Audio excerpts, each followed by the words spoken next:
Last month, President Joe Biden signed off on a $40 billion bill that would authorize U.S. taxpayer dollars to be used to underwrite the cost of Ukraine's defense against Russia's ongoing special military operation.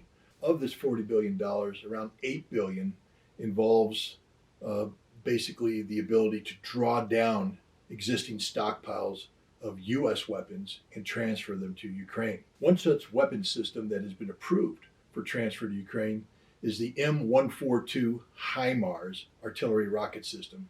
HIMARS stands for High Mobility Artillery Rocket System.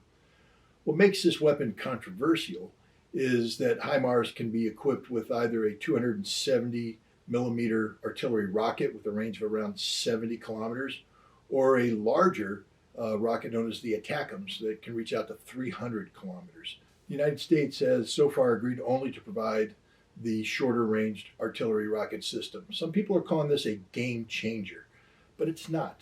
The HIMARS, only 4 of them are being provided. And each HIMARS system has a pod capable of having 6 missiles loaded into it. So in terms of the firepower that's going to be brought to bear, this is not going to be overwhelming, and it's not going to be game changing. What it is, though, from a political perspective, is troublesome for Russia, because these rockets that are part of the HIMARS system can not only be used against Russian forces, but also, if brought close enough to the Ukrainian border with Russia, be employed against Russian cities.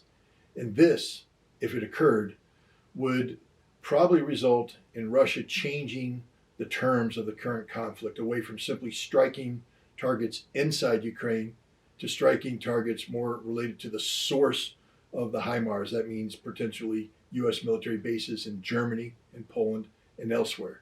The United States needs to start thinking very carefully about the kind of weapons that it provides to Ukraine, understanding A, that no amount of weaponry is going to change the ultimate outcome of the conflict, and B, that the continued irresponsible provision of weapons such as the HIMARS has a real risk of expanding this conflict to include the potential for Russian and NATO forces coming in direct contact with one another.